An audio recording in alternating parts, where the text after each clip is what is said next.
कैसे हैं आप सभी? आशा करते हैं आप लोग बहुत ही अच्छे होंगे। तो आज की इस वीडियो में हम क्लास ट्वेल्थ का जो सबसे इम्पोर्टेंट टॉपिक है डेरिवेशन, गॉस का प्रमेय।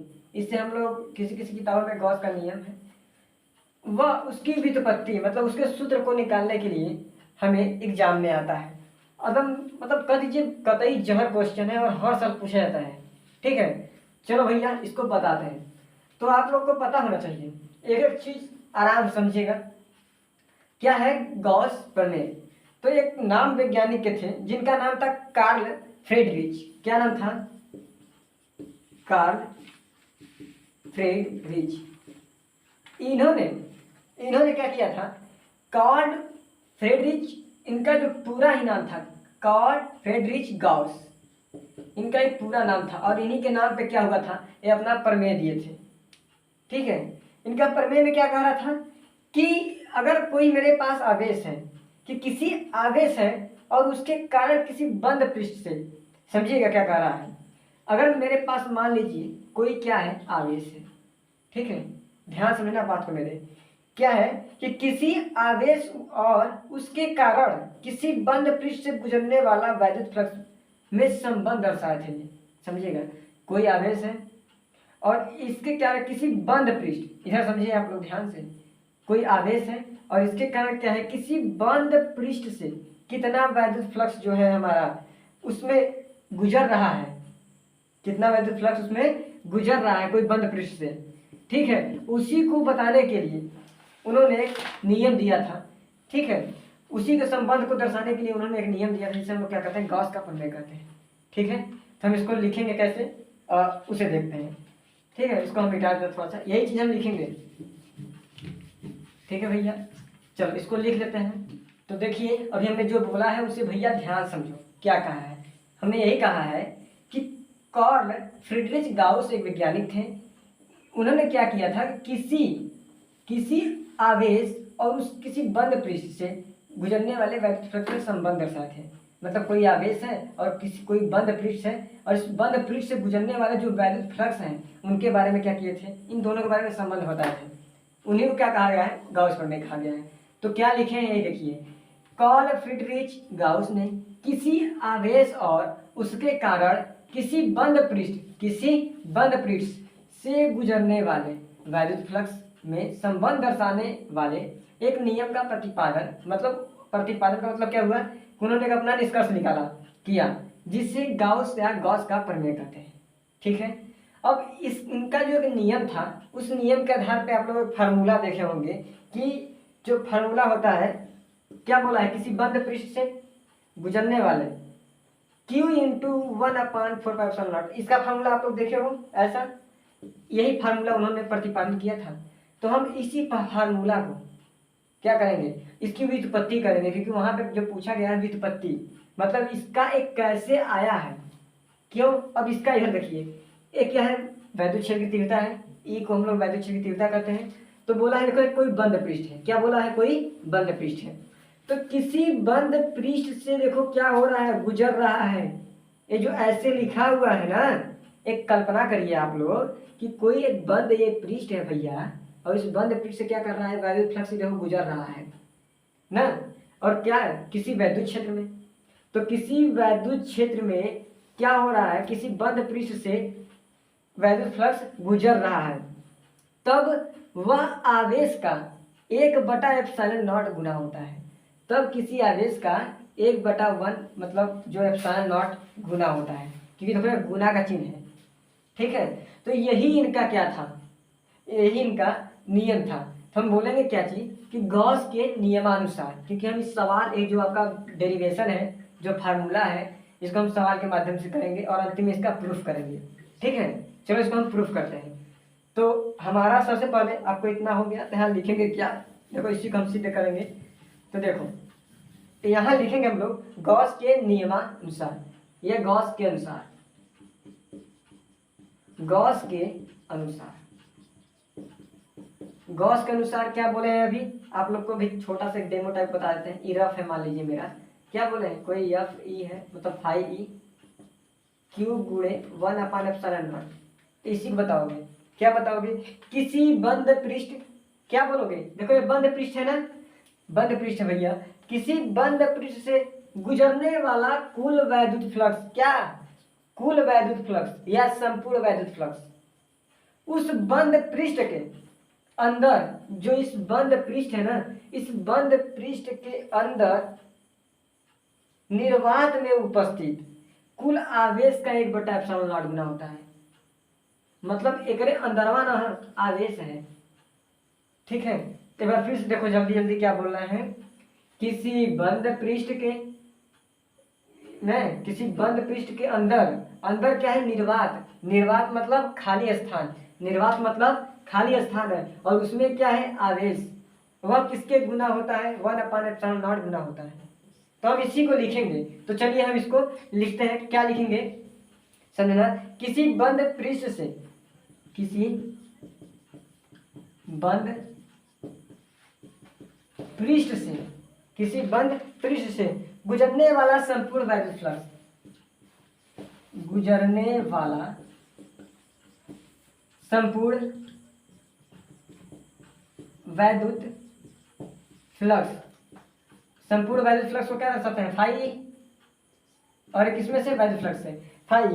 गुजरने वाला वैद्युत फ्लक्स उस बंद पृष्ठ के, उस बंद पृष्ठ के, उस बंद पृष्ठ के अंदर, उस बंद पृष्ठ के अंदर निर्वात में उपस्थित,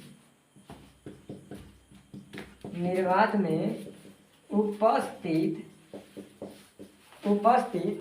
कुल आवेश, कुल आवेश का, कुल आवेश का 1/ε0। देखो भैया ε0 ऐसे बनाया जाता है, तो ε0 बोला जाता है, या ε0 बोल सकते हैं इसको। ε0 गुना, गुना होता है, गुना होता है। ठीक है, तो उसके बाद होता है के बाद लिख देना आप लोग यही वाला फार्मूला। क्या लिखोगे? कि फाई ई बराबर Q इंटू 1/ε0, क्योंकि आवेश का होता है, क्योंकि बोला गया है कुल आवेश, और का मतलब गुणा। देखो इधर ध्यान से बाबू, आगे क्या बोला है? कुल आवेश, तो कुल आवेश, का मतलब गुणा, और 1/ε0। ठीक है, किसका भैया? तो संपूर्ण वैद्युत फ्लक्स का, माने फाई ई का। तो यही आपका भैया है फार्मूला, और यही दिए थे कौन? गॉस भैया। कौन दिए थे? गॉस भैया। ठीक है, गॉस के प्रमेय ने इसी में मतलब यही बताया गया था। चलो अब देखो आगे क्या करना है। ठीक है, अब हम चलते हैं, इसका व्युत्पत्ति करते हैं। ये तो मेरा एक नियम हो गया। तो आप लोग इसका स्क्रीनशॉट ले लीजिए, क्योंकि जगह कम पड़ रहा है, तो हम इसके आगे से लिखेंगे। हम ऊपर का पूरा मिटा दे रहे हैं, ठीक है, और उसके बाद आपका किया जाएगा। चलिए, व्युत्पत्ति करने के लिए हमें एक चित्र बनाना पड़ेगा, तो उस चित्र को आगे हम बनाते हैं। देखो यहाँ पे क्या है, मान लेते हैं मेरे पास क्या है? एक वृत्त है। क्या है? एक सरफेस है। सरफेस को दर्शा देते हैं हम लोग यस से। ठीक है, ध्यान से मेरे तरफ देखिएगा केवल। और इस सरफेस के अंदर कोई बिंदु है एकदम केंद्र पे, जिसका केंद्र नाम है O, और इस केंद्र पे मान लो कोई प्लस क्यूब आवेश है। ठीक है, यह कोई प्लस क्यूब आवेश है। अब इस बिंदु P पर क्या है? प्लस क्यूब आवेश रखा है। और बिंदु P से अगर मैं यहाँ से बात करूँ, r मीटर की दूरी पर, देखो r मीटर की दूरी पर, ध्यान समझना मेरी बातों को। r मीटर की दूरी पे मैं यहाँ पे क्या मान लेता हूँ? P। क्या मान लेते हैं? P। मतलब यहाँ से लेकर के कोई बिंदु P पर वैद्युत क्षेत्र की तीव्रता होगा। ठीक है, क्योंकि यहाँ से हम निकाल देते हैं एक E। इसे क्या कहते हैं बाबू आप लोग? वैद्युत क्षेत्र की तीव्रता बोलते हो। तो यही है, मतलब हम पूरा एकदम डिटेल समझाएंगे। अब समझिएगा, हम क्या करते हैं कि इतना एरिया को मान लेते हैं अल्प पृष्ठ। क्या मान लेते हैं? कि मेरे पास कोई छोटा सा एरिया लिया है, मेरे पास एक पूरा एरिया है सरफेस। हम उस सरफेस में से क्या किया है ना, कि छोटा सा एरिया भैया इतना ले, देखो इतना ले एरिया ले लिए, किनारे से काट लिए, और उस किनारे से हम क्या किए? इसको देखो मिला दिए। समझना ध्यान से, मिला दिए ना। ठीक है, अब जब मिलाए हो तो इसको क्या नाम दोगे? इतना एरिया को, इतना एरिया का जो नाम दोगे भैया ना, वो ds नाम दोगे। देखो पूरा जो पृष्ठ था उसे यस नाम दिए थे। सरफेस मतलब पृष्ठ होता है ना। अब सरफेस मतलब, अब देखो, अब छोटा सा एरिया लिए हो तो तुम्हारा ds हो गया। ठीक है, अब बात समझना कि भैया एकरे बीच की दूरी कितना होगा? आर होगा क्योंकि त्रिज्या समान होती है। तो जब किसी केंद्र से इसके अंतिम कोना का जो होता है आर वह सभी जगह बराबर होना चाहिए। तो मान लेते हैं, कल्पना करते हैं क्या इधर भी होगा बराबर, ये भी तो आर होना चाहिए, इधर भी लोगे तब वो आर होगा, इधर लोगे तब वो आर होगा। ठीक है, तो यही चीज हम क्या करेंगे, यहाँ पे हम लिखेंगे, क्या लिखेंगे कि माना एक पृष्ठ यस के अंदर, माना एक पृष्ठ है मेरे यस के अंदर, मतलब एक पृष्ठ है यस के अंदर ना, यस के अंदर बिंदु ओ पर प्लस आवेश रखा है, प्लस आवेश रखा है, तथा इससे आर मीटर है मेरे पास, क्या है आर दूरी पर कोई बिंदु क्या है पी है, कोई बिंदु पी है। ठीक है, इतना हमें लिखना पड़ेगा। तो आप लोग यहाँ क्या लिखोगे, वही चीज हम लिखेंगे। ठीक है, क्या लिखोगे, माना एक बिंदु, माना एक बंद, माना एक बंद पृष्ठ यस के अंदर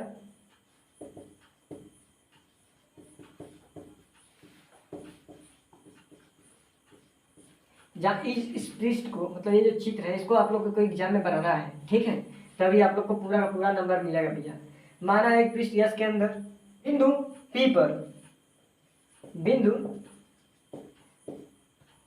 किस पे, बिंदु ओ पर ना, बिंदु ओ पर प्लस क्यूब आवेश रखा है तथा इससे आर दूरी पर कोई बिंदु पी है।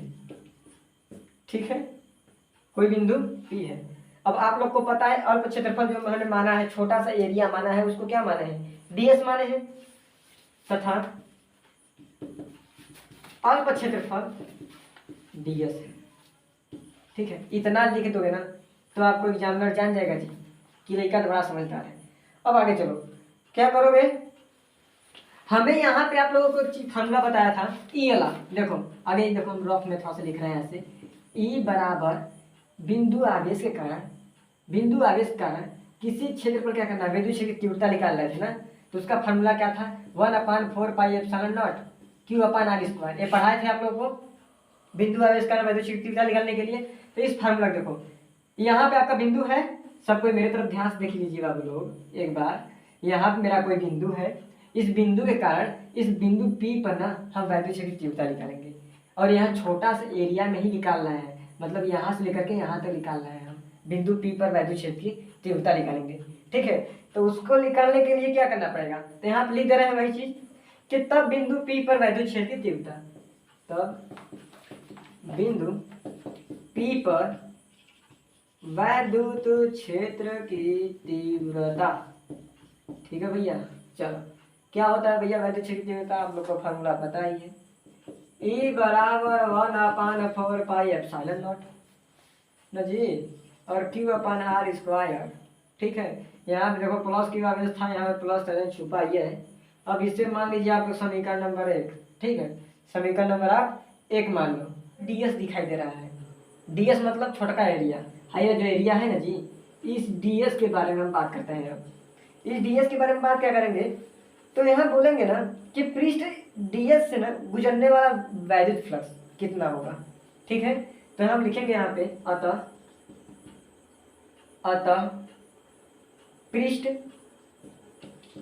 डीएस से गुजरने जो है पृष्ठवा है डीएस, उससे कितना वैद्युत फ्लक्स गुजरेगा वो बताएगा, से गुजरने वाला वैद्युत फ्लक्स। आदम आसान है जी, कौन कहता है कठिन होता है, बस तुम लोग करना तो चाहो। ठीक है, अब देखो अतः पृष्ठ डीएस से गुजरने वाला वैद्युत फ्लक्स, तो से क्या करेगा, गुजरेगा वैद्युत फ्लक्स, और आप लोगों को पता है, तो देखो यहाँ पे समझो बाती को, एक रफ फिर लेते हैं रफ।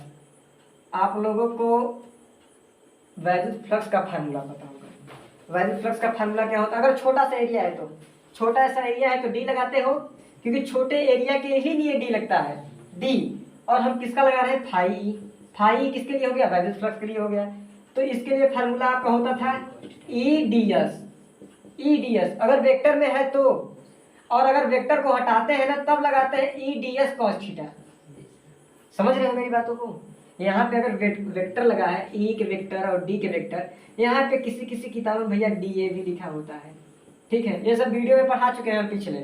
तो ई डी एस, तो यहाँ से देखो क्या होगा कि डी फाई का वैल्यू क्या होगा छोटे इलाका के लिए, तो इसी को हम यहाँ पे लिख देंगे, ठीक है। क्या लिखोगे, डी फाई ई बराबर E D S, E D S लिखोगे, कोई दिक्कत नहीं है। अब इसको जब खोलेंगे तो क्या होगा भैया, E D S cos theta होगा कि नहीं, E D S cos theta होगा, जरूर होगा। अब हम इसे समीकरण नंबर 1 माने हैं। अब यहाँ बोलो तुम कि देखो यहाँ पे भैया हमारा लिख रहा है ई का मान, किसका लिख रहा है, ई का मान लिख रहा है, ई का मान लिख रहा है। ई का मान जब लिख रहा है तो ई का मान अगर हम यहाँ रख दे तो क्या दिक्कत है, ई का मान रख देते हैं यहाँ पे, ठीक है। तो अब समझो कि ई का मान निकालने जा रहा है, तो यहाँ लिखेंगे क्या, समीकरण 1 का मान, समीकरण 1 का मान ई का है, समीकरण 1 का मान, इसे समीकरण 2 मान लो, क्या दिक्कत है, समीकरण 2 में रखने पर, तो भैया देखो हम जा रहे हैं समीकरण 2 में मान रखने, ठीक है, कोई दिक्कत नहीं है। चलो 2 में मान रखते हैं, यहाँ समझना। अब आपके पास क्या बचा, डी फाई ई तो भैया है, ई की जगह पे रख रहे हो तुम, ई की जगह पे रख रहे हो, ध्यान देना। तो ई का फार्मूला आपका क्या होता है, 1/4 पाई एप्सिलॉन नॉट और क्यू अपन आर स्क्वायर भैया। अब चलो जी एक काम करते हैं, ई का मान तो रखा गया, अब बचा आपके पास D S cos theta, D S cos theta आ गया। तो भैया क्या काम करो, इसको उतार दो, डी एस कॉस थीटा को उतार दो, उतार दिए। अब आगे क्या करें सर, तो चलिए देखते हैं। ये जो क्यूब है ये गुणा में है कि नहीं, तो हम यहाँ लिख सकते हैं इसको, माने Q/4 पाई एप्सिलॉन नॉट लिख सकते हैं। चलिए तो यहाँ पे अब देखो ये भैया गुणा में लगा है, तो हम इसको यहाँ लिख सकते हैं, मतलब 1 का गुणा क्यू में करोगे तो क्यू में आएगा, और बट्टा ई 4 pi epsilon not 4 pi epsilon not हो गया, ठीक है। और अभी ध्यान समझना क्या कहना चाह रहे हैं, देखो अब यहाँ पे जो अब ये वाला जब हटेगा ही तो यह सब गुणा में है ना, तो क्या बचा आपके पास, डी एस कॉस थीटा बचा, और यह भी भाग मतलब बटा में है तो आर स्क्वायर कर सकते हो, इतना कर सकते हो आप लोग। तो यहाँ एक चीज और जानो, चूंकि डी ओमेगा का एक फार्मूला होता है बाबू, आप लोगों को बता दे रहे हैं, डी ओमेगा बराबर जो होता है ना D S cos theta by R square ही होता है, D S cos theta by R square ही होता है। तो इसको आपको लिखना पड़ेगा, चूंकि इतना बराबर उतना होता है। तो यहाँ आप लोग क्या करोगे, Q/4 पाई एप्सिलॉन नॉट लिखोगे, ठीक है, और यहाँ पे लगा दो क्या, डी ओमेगा, इसे ओमेगा कहते हैं जी, ऐसे ऐसे होता है, ठीक है, डी ओमेगा। अब इससे आप लोग क्या करो, ठीक है, इससे हम लोग क्या करते हैं, समीकरण नंबर क्या मान लेते हैं, चलो इसको समीकरण नंबर 3 मान लेते हैं, ठीक है, समीकरण नंबर इसको।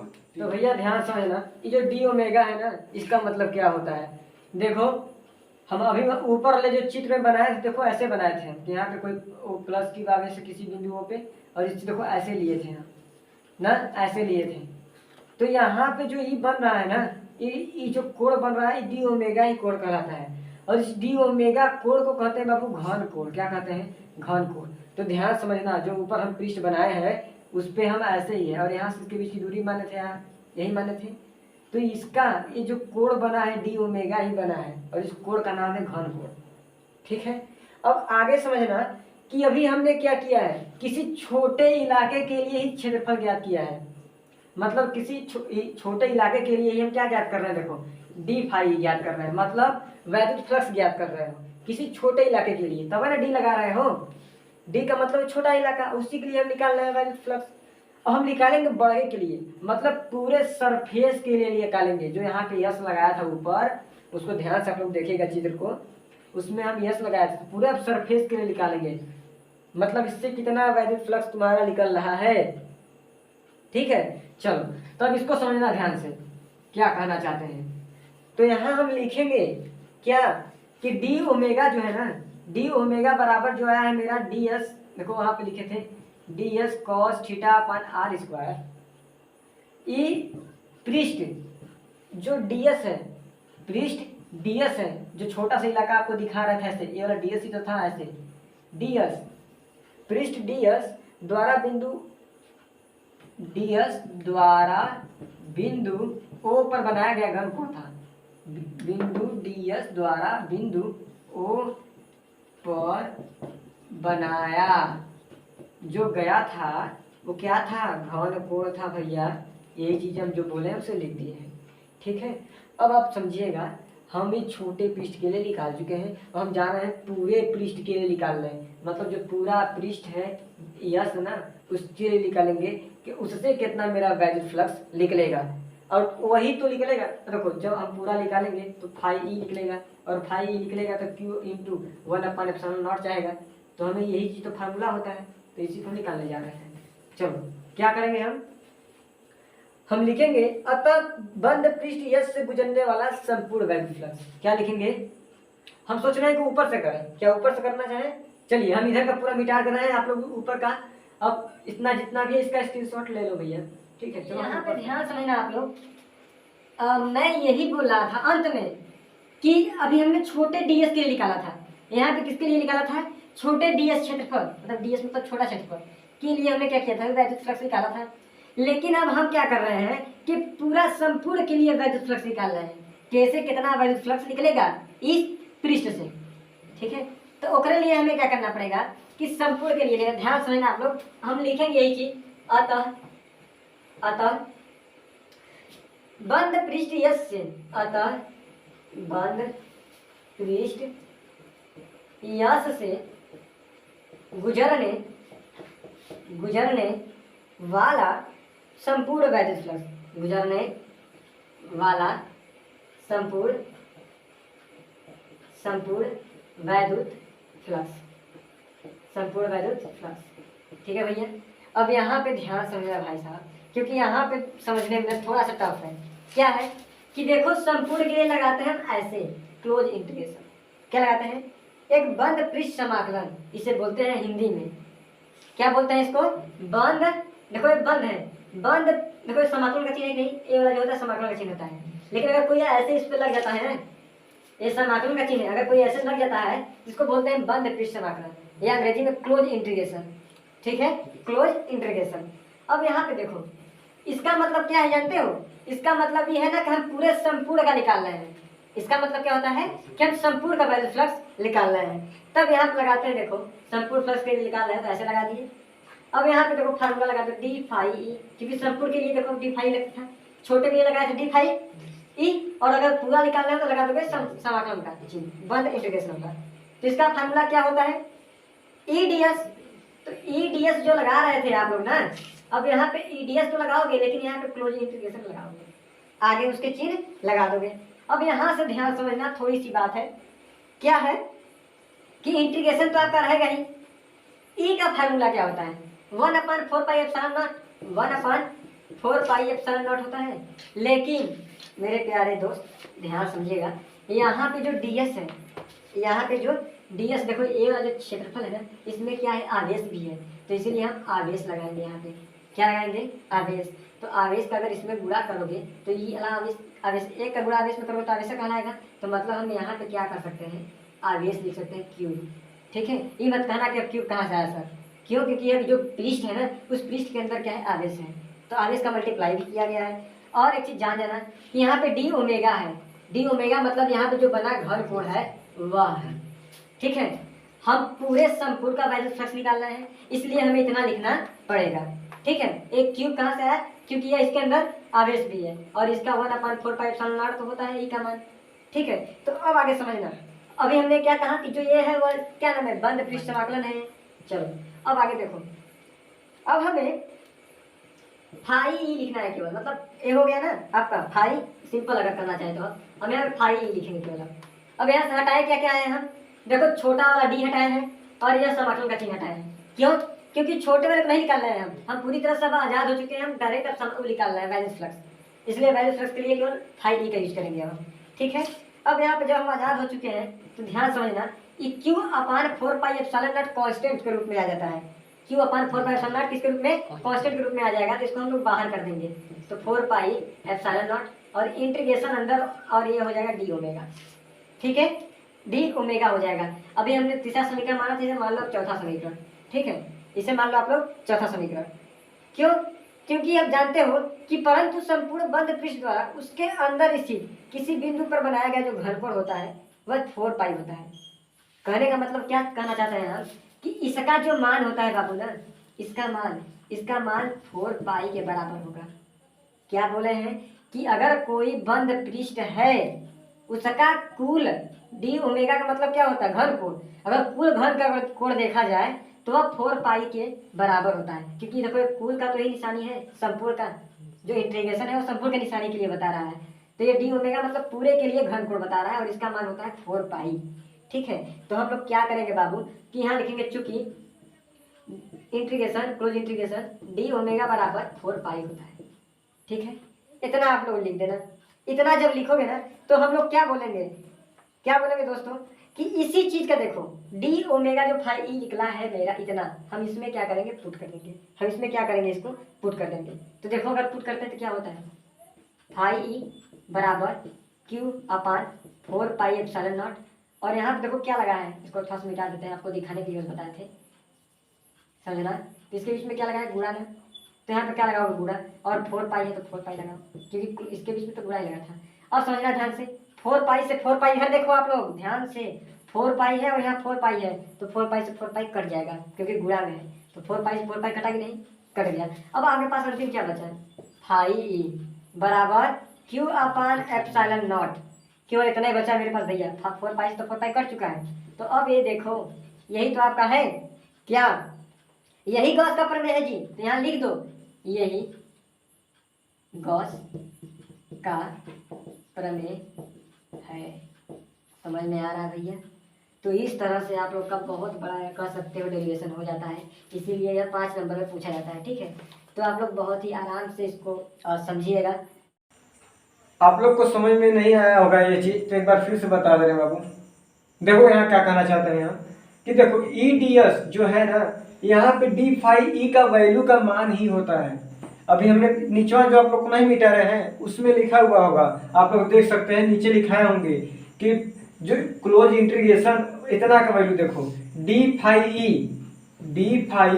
ई का मान कितना होता है, इतना लिखवाए थे हम, Q upon 4 pi epsilon naught D omega लिखवाए थे। और यह क्लोज इंटीग्रेशन ले लेंगे है तो क्लोज इंटीग्रेशन ले लेंगे, बस यही करवाए थे। ठीक है, और यहाँ पे जो बोले थे कि ई का वैल्यू इतना रखना है, ई का वैल्यू इतना रखना है और डी एस का वैल्यू इतना है, तो उसी का हम समझाने का मतलब यही था मेरा कि डी फाई ई का वैल्यू जो है ना वह Q upon 4 pi epsilon naught D omega ही है।